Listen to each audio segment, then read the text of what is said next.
boys and girls? Are you tucked in?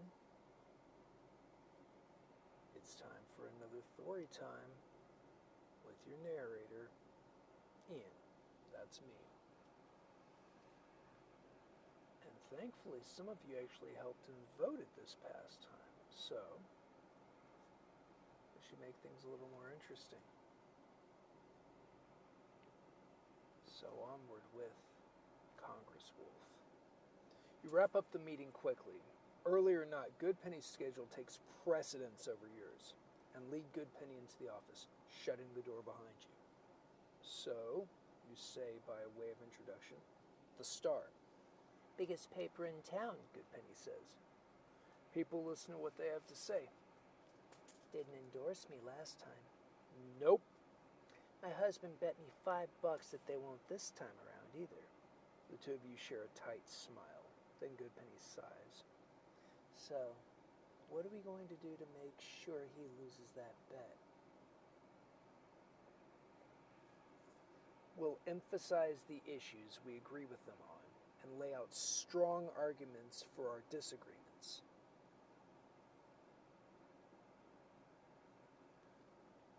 Goodpenny looks surprised.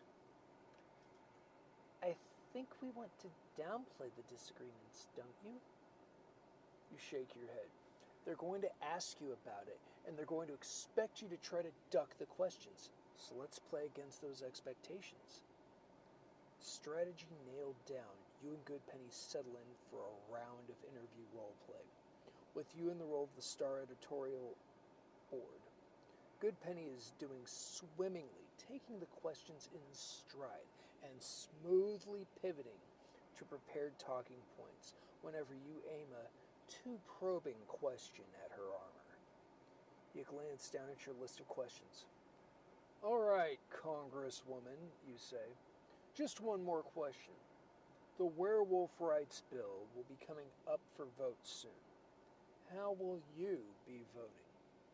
Goodpenny opens her mouth to respond, but her phone rings before she can speak. Raising a finger, mouthing 1 minute at you, she answers it. Hello? Yes, this is she. Oh, I see. Thank you for telling me. Yes, of course. Anything we can do to help. After a few more exchanges, she hangs up and turns back to you. She's gone a little white around the eyes. That was Sergeant Evans, she says. The medical examiner has confirmed that Maggie was killed by a werewolf.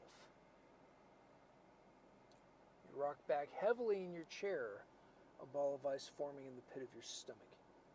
You'd suspected hell. You'd known that was what they'd find from the moment you'd seen the way Maggie's throat had been ripped out. But part of you hadn't believed it could really be true until now. Goodpenny clears her throat. You notice that her hands are shaking. They recovered some hairs from the scene, she says. They've sent them to the lab for DNA testing.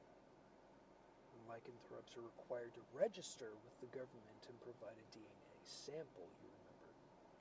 Then they've got the bastard, you say it out loud. Maybe, Goodpenny says. Not everyone registers, even though it's required by law. Do they have any idea who they're looking for? Sergeant Evans mentioned that some aspects of the crime scene were reminiscent of revenge killings by militant werewolf groups. With a visible effort, she gets herself under control. I'm sorry, she says. Hearing Sergeant Evans say it out loud was kind of a shock. I know what you mean, you say. You eye her for a second and then decide that it's safe to ask the question that's been on your mind for a while. How do you feel about werewolves? I mean, in general. Do you have any history with werewolves? Before now, I mean. So, how are you going to vote on the werewolf rights bill?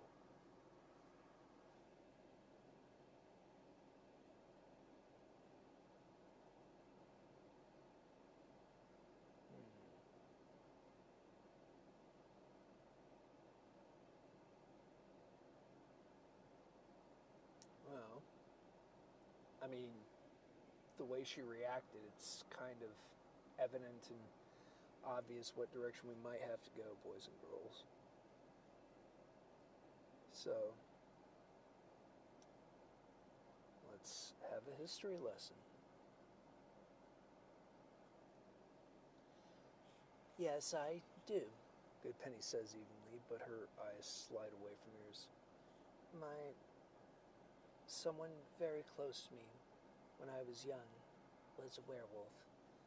I didn't find out about it for many years, and when I did, the way I found out, it was extremely traumatic for me. That's terrible, you say. I'm so sorry. Thank you, Good Penny says quietly. Do you think do you think that things would have worked out differently if they'd felt like they could open up with you from the beginning? No wonder you feel conflicted about lycanthropes. I don't know how you could go through something like that and still bend over backwards to be fair to werewolves.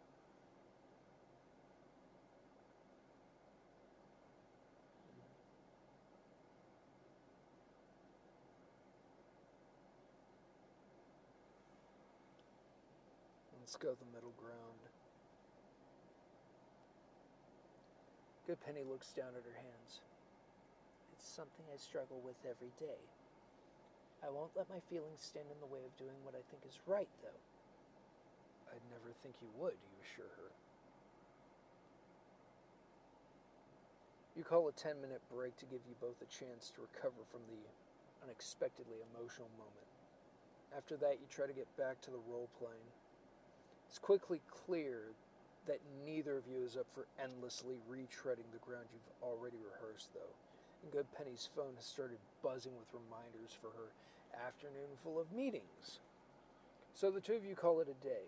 Good Penny heads out to glad-hand donors and buttonhole captains of industry, while you stay behind in the office, poring bleary-eyed over spreadsheets and meeting agendas, and trying to think of ways to get on edge in tomorrow's meeting with the Star's editorial board. One option keeps staring you in the face. Just make sure the editor-in-chief of the Star is, shall we say, well disposed toward you and Good Penny. It's supremely unethical.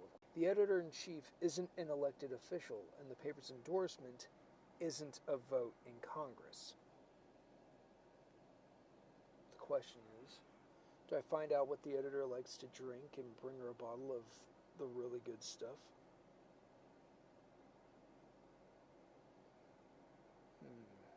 Do we go with Good Penny and her policies can stand on their own? We don't need to bribe our way into the endorsement. Best way into anyone's heart is large quantities of unmarked bills.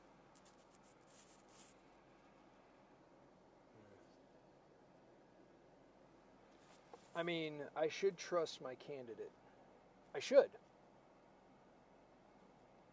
I mean, that's the whole reason why I'm even working for it, is I believe in the same thing she does.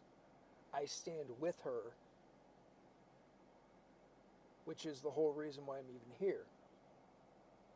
However, if I'm the one with the bottle and not Good Penny, that's not Good Penny glad-handing. She's just there. I just happened to bring a social bottle.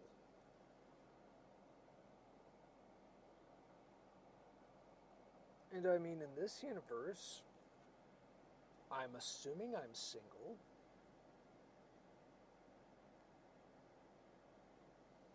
If we hit it off, we hit it off.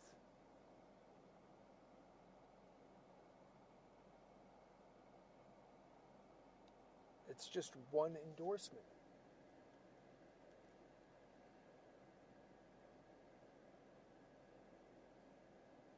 I mean, I'm still probably going to be dropping some cash.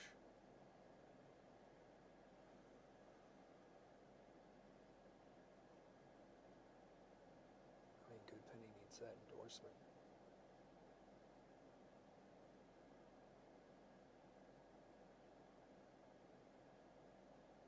But she needs it the right way. I mean, the whole point of going over all this is because we believe. We're going with that. You think about the passion in Goodpenny's voice when she talks about immigration or her jobs policy, the conviction in her eyes when the two of you role-played questions about criminal justice reform and education. The intensity of Goodpenny's feelings will shine through in the interview. She doesn't need a leg up. She'd be offended and angry if she thought you tried to give her one. She can stand on her own 2 feet. All right. The day dawns sticky and heavy like every day the week before it. At least you get to sleep in a half hour, though. The meeting with the Star's editorial board is today, and you want to be bright-eyed and bushy-tailed. Plus, the Star's offices are on the other side of town from Goodpenny's headquarters, so there's no way you could have gotten there in time to do any real work before the meeting. The Star building is a grand old edifice downtown, with pointlessly crenellated windows lacing crumbling brick walls. You meet Goodpenny out in front, clutching your double-shot latte and leaning against the Echo Gardens retaining wall until Goodpenny and her flotilla of aides pull up in a slick black car. Goodpenny gets out, flanked by flunkies, with a phone pressed to her ear. She cocks an eyebrow at you as she mounts the steps. Your stomach is filled with butterflies, but you force a grin you're not feeling and fall into step with the Goodpenny posse as they blow through the front doors of the Star building. Up 6 floors and around a corner, and suddenly the minions peel off, and you're alone in a room with the editor-in-chief. Well, you, Goodpenny, and the rest of the editorial board are alone in the room with her. At first, the questions are friendly. Can you sum up your governing philosophy in 3 words or less? Families, security, values. You joke around together. Goodpenny gives pre-planned answers to practice questions. Then the questions get tougher. Congresswoman, can you explain your no vote on last year's jobs bill? What you have to understand about that bill is Goodpenny starts to look serious. Then she starts to sweat. You wish you could help. You know all the answers to the questions, but you're not there to answer for her. You're just there to observe. You sit in your assigned seat behind and to the left of Goodpenny so she can't see you, and think all the right answers to yourself. In the end, Goodpenny nails it.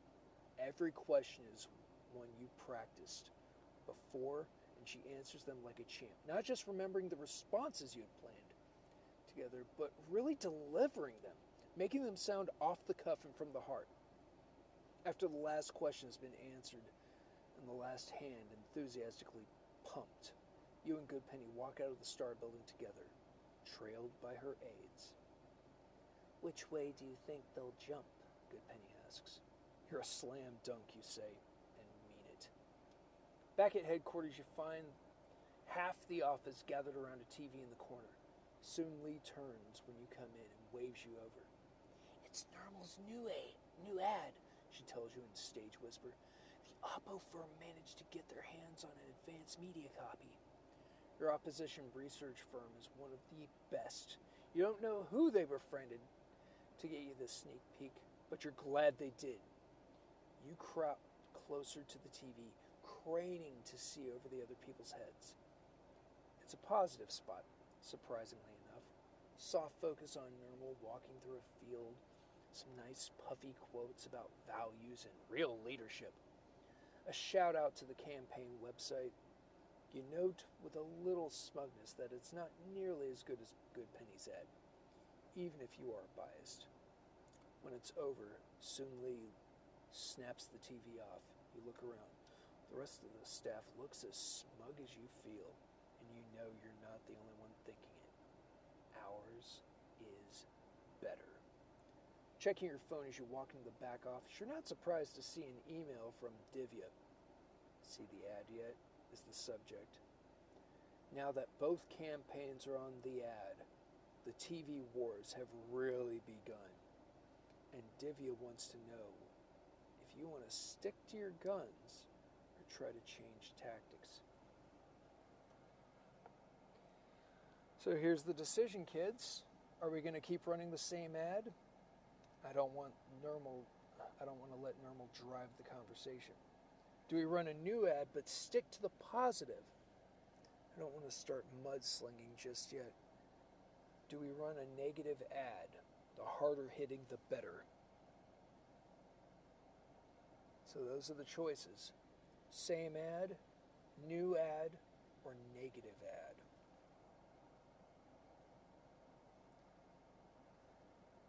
So don't forget, I've got a poll.